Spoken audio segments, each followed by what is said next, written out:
Minha gente, tudo bem? Vai lá para mais um conteúdo totalmente excelente aqui no nosso canalzinho. Desta vez a continuação da nossa leitura de um manifesto comunista. Sim, nós estamos trabalhando de maneira comentada, linha a linha desse texto tão mal tratado, tão mal interpretado, tão mal utilizado, em torno do qual são criados espantalhos e fantasmas suficientemente grandes para promover um pânico moral gigantesco, além de desviar a sua atenção enquanto parte da classe trabalhadora sobre essa obra de Marx e Engels. Para isso, nós vamos então seguir na nossa leitura, desmistificando, desobstacularizando o caminho para o qual nós podemos, pelo menos, fazer uma crítica decente, caso não gostemos da produção teórica de Marx e de Engels. Né? Porque se você quer ser um crítico, uma crítica, ao menos leia o texto, leia o livrinho. E se você gosta desse tipo de conteúdo, não esquece de curtir esse vídeo, comentar para já espalhar a palavra por aí, dar uma olhadinha na descrição, porque lá tem a chave do Pix e vai que você gosta de apoiar o meu trabalho. Tá sobrando uma merreca aí, você quer dar uma força. Além disso, considere ser membresia do nosso canalzinho, porque produzimos conteúdos semanais exclusivos para você, além de cursos que eu tenho disponibilizado para as pessoas que fazem parte desse pequeno grupo, que é pequeno, mas fiel e resistente. Beleza? De todo modo, sigamos para a nossa leitura, e hoje, para a alegria geral da nação ou internacionalização comunista, a depender de vertentes, discutir coisas fundamentais e muito importantes para consciência, ou para tomar consciência de classe, e compreender um pouco melhor aí certos aspectos da realidade capitalista, e ir num passo mais de agitação e propaganda. Isso porque nos últimos vídeos, que eu vou deixar a playlist completa aqui abaixo para você dar uma acompanhada, nós desenvolvemos ou acompanhamos junto com Marx a construção de uma análise histórica e crítica do processo de desenvolvimento do capitalismo e da forma social burguesa, né? A sociedade burguesa como ela se estabelece. E aí começamos a interpretar e trabalhar também a relação entre os proletários e os comunistas, e a questão da propriedade. Só que tudo isso é construído de maneira argumentativa dentro do manifesto para a mobilização dos trabalhadores e também para apresentar qual é a posição desses comunistas que agora estão aí em torno de uma análise mais científica e concreta da realidade social, que vai ser propriamente a teoria marxista. Estão dando um tom, né, do que vai constituir aí esse núcleo, ou esse fio básico da teoria marxista, e entre idas e vindas de análise, de exposição de ideias, de tomada de posição e propriamente de agitação, de propaganda, de militância, de conclamação da classe trabalhadora, a gente está chegando num passo aqui que também vai dar um tom mais combativo, de certo sentido, mas ao mesmo tempo sem perder o aspecto analítico. E o que eu vou tentar fazer aqui hoje, na leitura desse trecho, na nossa 12ª parte aqui da nossa leitura, do nosso trabalho. Vou acompanhar a argumentação de Marx, fazendo referências a algumas outras obras e autores, mas o próprio desenrolar do texto vai colocar a gente numa posição bastante militante, tá? Então, porque o texto é um manifesto, né? Escrever um manifesto dá nisso. Te leva para isso. Então, diferente do Capital, que também tem momentos ali arroubos, mais ideológicos explicitamente, ele é um texto de análise científico, então ele tenta escapar um pouco dessa posição, apesar de que ela estar presente. Já no manifesto, ele tenta fazer o contrário, a função do texto é outra coisa. É uma exposição de tomada de posição explícita e ideológica muito mais clara, e a questão do trabalho, da análise científica, ela cumpre o papel dentro da posição ou da função de um manifesto. Então, importante da gente dialogar as duas coisas. Isso significa então que o manifesto é menos importante, mais importante o capital? Não. Que o capital é mais importante, ou que o contrário, né? Que o manifesto é mais importante, o capital é menos? Não. São funções distintas, complementares e que acompanham a produção de Marx, de Engels e de quem mais se aventurar nessa seara de mobilização dos trabalhadores, né? De posição e tomada política e de produção científica, de trabalho acadêmico, para o desenvolvimento e melhoramento da nossa sociedade, né? Do desenvolvimento de novas formas sociais, novas relações de produção também. Então, tudo isso está articulado, mas a gente consegue distinguir certos aspectos, e eu só estou fazendo esse pequeno disclaimer, porque talvez eu faça bastante comentário teórico no meio da nossa fala, e ela vai ser bem animada, eu acho. Beleza? Sigamos então, minha gente, porque falamos no nosso último vídeo sobre a questão do trabalho assalariado, como há uma ilusão de que por meio do trabalho assalariado, né, você vendendo sua força de trabalho, você recebe um salário, né, que é o preço do seu trabalho, o preço da hora trabalhada, o preço de você se vender como mercadoria, como força de trabalho, como uma unidade de força de trabalho no mercado. Quando você se vende, você recebe esse preço. Esse preço tem como base a sua subsistência, em teoria, a subsistência da sua família também, em teoria. Então, na verdade, quando você vai se apossar de coisas, ou seja, quando você vai comprar, vender, consumir no mercado, você acha que tem a ilusão de que está tomando posse de algo, mas não está. Você não tem propriedade sobre aquilo efetivamente, porque a forma determinante da sociedade burguesa é a propriedade privada dos meios de produção. A propriedade ou a apropriação burguesa, a apropriação de capital pelo capital e para o capital. Por quê? Porque, em última instância, quando você consome, consome para sua reprodução, reprodução familiar e de sua família. Você, na verdade, está se apropriando, está tomando posse de algo temporariamente para consumo, para um uso. E não para a reprodução social efetiva de modo planejado, ou seja, decidindo os rumos e os futuros desta sociedade, coordenando a divisão social do trabalho. Não, você é só uma peça dentro disso. Quem tem um papel de agente, de sujeito determinante para a coordenação da divisão social do trabalho e das relações de produção é o capitalista. É o dono dos meios de produção. Dono, ou que é proprietário privado dos meios sociais de produção, para a produção necessária para a sociedade e que decidem sobre os rumos da sociedade como um todo. Você, quando está se apropriando de alguma coisa consumindo no mercado, com seu salário, na verdade você não está participando desse processo, né? Você só está subsistindo em diferentes graus, mas seria mais ou menos isso. Você não tem agência, ingerência, influência, nem nada sobre a coordenação da divisão social do trabalho. Quem decide isso é o dono dos meios de produção. Só que a produção ela é social, ela é socializada, ela é interdependente, as pessoas estão envolvidas, a sociedade como um todo se organiza para produzir o necessário para a reprodução do dia seguinte, só que todo esse investimento e essa produção social são decididas, em última instância, os rumos pelo indivíduo que é dono do meio de produção. Ainda que esse meio de produção seja socialmente produzido, socialmente realizado, socialmente organizado, socialmente utilizado para produzir o que é necessário, porque nós vamos lá utilizar esses meios de produção na venda da nossa força de trabalho e tal. Então toda essa dinâmica ela funciona para a produção de capital.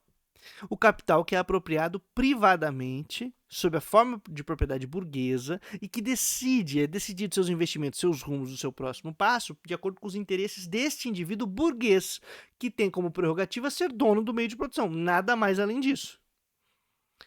E aí toda a sociedade é organizada e decidida a partir desse indivíduo isolado. Ô, meu pai amado. Pois é. Então temos um problema aí. Nós vimos isso no nosso último vídeo, e a sequência será o seguinte. Na sociedade burguesa, o trabalho vivo é sempre um meio de aumentar o trabalho acumulado. O trabalho vivo é sempre um meio de aumentar o trabalho acumulado. Trabalho vivo sou eu, você, nós e o Zubumafu. Não. Somos nós, enquanto trabalhadores, trabalhadoras, que estamos vivos, corpóreos, existentes, respirantes, que vamos lá trabalhar, gastar a energia do nosso força, do nosso corpo, do nosso bracinho, dos nossos cérebros, dos nervos, do que a gente tem enquanto ser humano vivo, vivente, e que dá vida à economia, né? Vitaliza a economia. Nós chegamos para trabalhar e tem lá um instrumento morto, paradinho, fruto de acúmulo de capital, realizado em investimento no desenvolvimento das forças produtivas. Mas essas forças produtivas, esses materiais que nós temos, os meios de produção, isso que a gente tem disponível para realizar a nossa reprodução social, para a gente poder seguir existindo, para a gente aumentar a produtividade, para fazer qualquer birosca, essas coisas elas estão paradinhas. Elas não têm vida e nem função em si mesmas, senão quando colocadas no seio, no meio, no nosso mundinho humano. Enquanto seres viventes de trabalho vivo, que vai lá trabalhar, então põe a máquina para funcionar, que produz um produto que será consumido por esse ser humaninho vivo, por esse trabalho vivo, que ao estar vivo no dia seguinte, pode trabalhar de novo, consumir de novo e dar sustentação para esse equilíbrio básico de uma economia. Porque a economia precisa ser vitalizada e revitalizada não pelo movimento dos objetos, das indústrias, das mercadorias, do sei lá o quê. É pelos seres viventes chamados humanos que historicamente realizam o necessário para sua própria reprodução. Esses seres humanos produzem coisas que se desenvolvem tecnologicamente, acumulam historicamente, podem ser aperfeiçoados e são contidos os trabalhos passados, ou seja, os trabalhos de quem veio antes de nós, nossos vô, nossas vó, nossos tataravô, nossos tataravó, nossos antepassados, a galera que veio antes, produziu a história e os insumos históricos necessários que nós temos para realizar a vida hoje. E aí nós revitalizamos esse trabalho acumulado quando a gente utiliza o que está disponível e consome de novo. E dá novo ciclo para a possibilidade da economia, para a vida humana, para a reprodução social, e a gente segue. Só que na sociedade burguesa, o que decide sobre os rumos do futuro e sobre as possibilidades de vida não é o trabalho vivo, vivente. É o trabalho acumulado. É o trabalho morto, depositado nos meios de produção, nas realizações históricas que nós temos, nos produtos da história humana que estão aí disponíveis e que configuram a sociedade existente, passada, que chegou aqui. E nós damos vida para essa birosca, porque é a gente que está vivo, não o passado. Esse microfone não tem função se não tiver um sujeito utilizando ele, tipo eu, apesar da minha voz ser horrível e a minha dicção ser terrível. Se eu não uso esse microfone, se eu não falo nele, se eu não dou algum direcionamento para a existência dessa desgraça, ela não tem por que existir. Esse objeto passa a ter sentido, valor, vida, qualquer coisa, quando tem um trabalho vivo utilizando dele. Porque se não tiver, é só trabalho acumulado, paradinho, morto.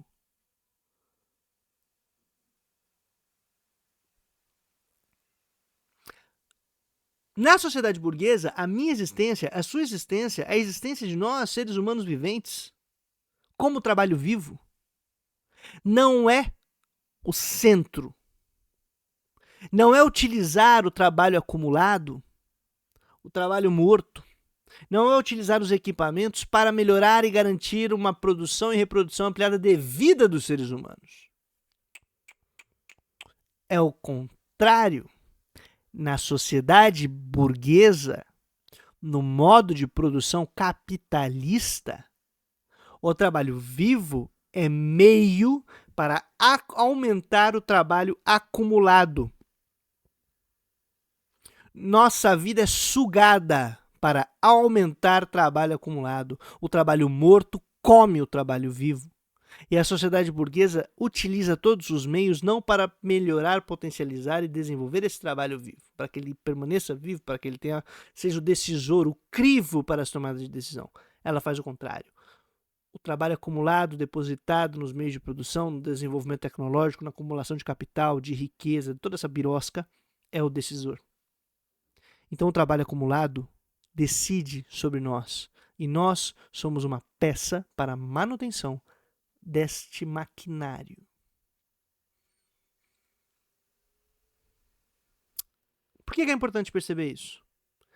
Porque no Manifesto Comunista, Marx dirá o seguinte: na sociedade comunista, o trabalho acumulado é um meio para ampliar, enriquecer e promover a existência dos trabalhadores.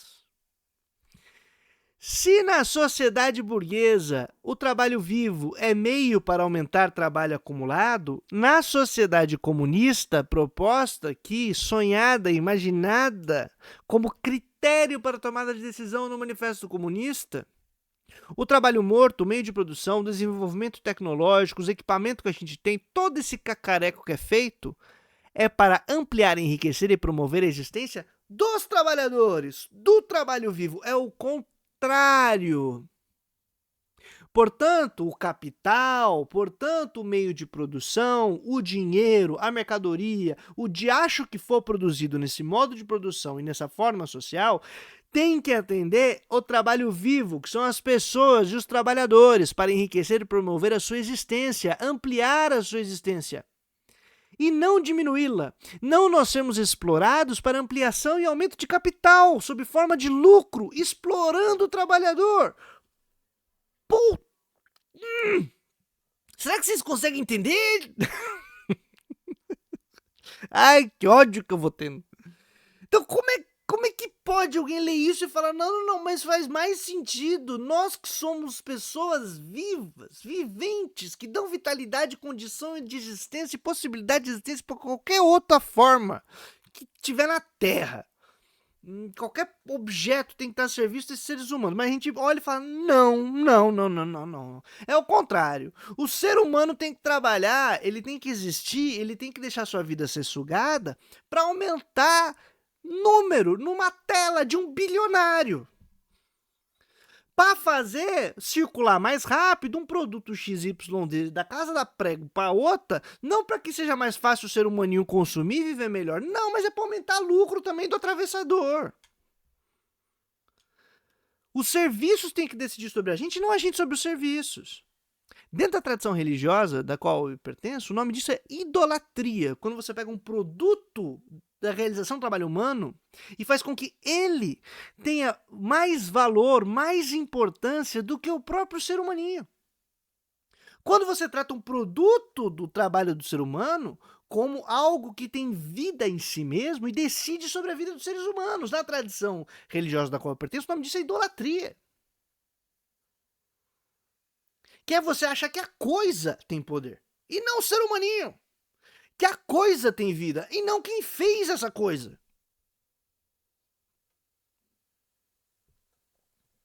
Entendeu? Espero que tenha ficado claro. A metáfora religiosa, como disse Marx no Capital, ela é muito importante. Para a gente poder, no mundo religioso, explicar e entender esse processo em que a mercadoria se transforma em algo completamente distinto do produto do trabalho. O final da primeira parte do Capital, dos 5 primeiros capítulos, que chega no fetichismo da mercadoria, o caráter fetichista da mercadoria, é isso. Tenta apresentar esta mágica na qual os produtos do trabalho se tornam mais importantes que os trabalhadores que o produzem. E que a reprodução social para de ser decidida pelos seres humanos que produzem uma sociedade e passa a ser a própria forma, a própria estrutura, o próprio produto histórico que decidimos sobre os seres humanos. E a gente não tem a relativa autonomia e capacidade de decidir sobre o futuro. Nós somos dominados. Dominados pela manutenção de uma ordem imbecil que destrói as condições de produção e reprodução da própria vida. Ah, mas não é assim. Abre a sua janela agora e vê se não é assim. Olha para essa desgraça em que, como diz aquela expressão do Mark Fisher, é mais fácil imaginar o fim do mundo do que o fim do capitalismo. Por quê? Exatamente porque esta porcaria de modo de produção destrói as condições de reprodução da vida. Então tem que interromper, tem que mudar, tem que revolucionar, tem que transformar.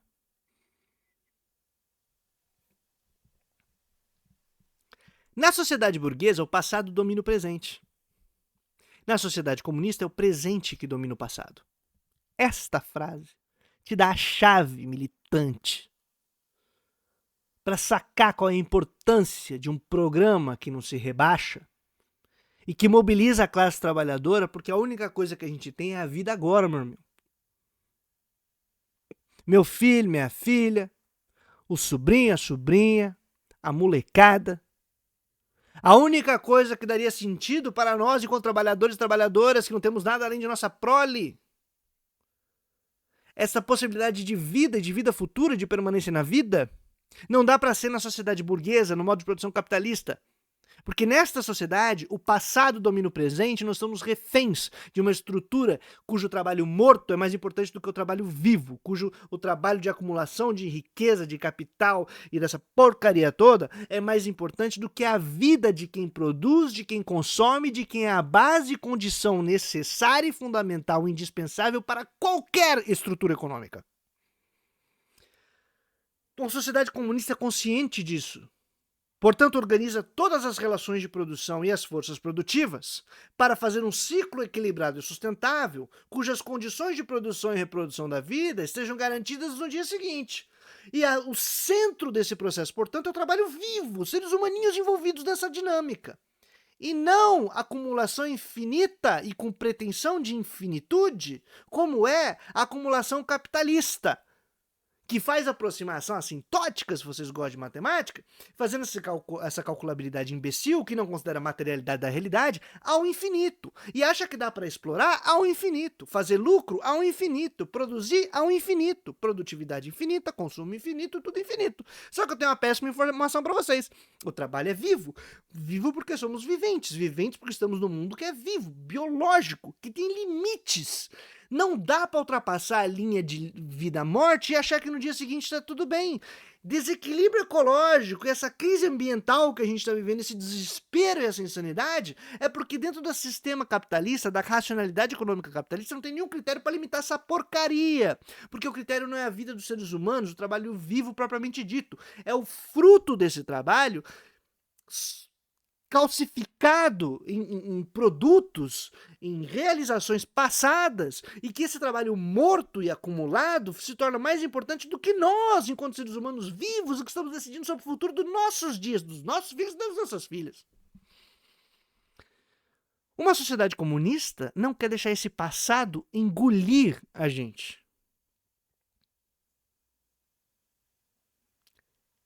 É como vamos orientar o futuro para que a vida seja vida de verdade, garantida, reproduzida de maneira ampliada, enriquecida e promovida, como disse Marx na linha anterior.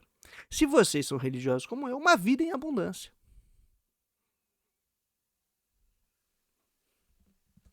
Na sociedade burguesa, o capital é independente e pessoal, ao passo que o indivíduo que trabalha é dependente e impessoal.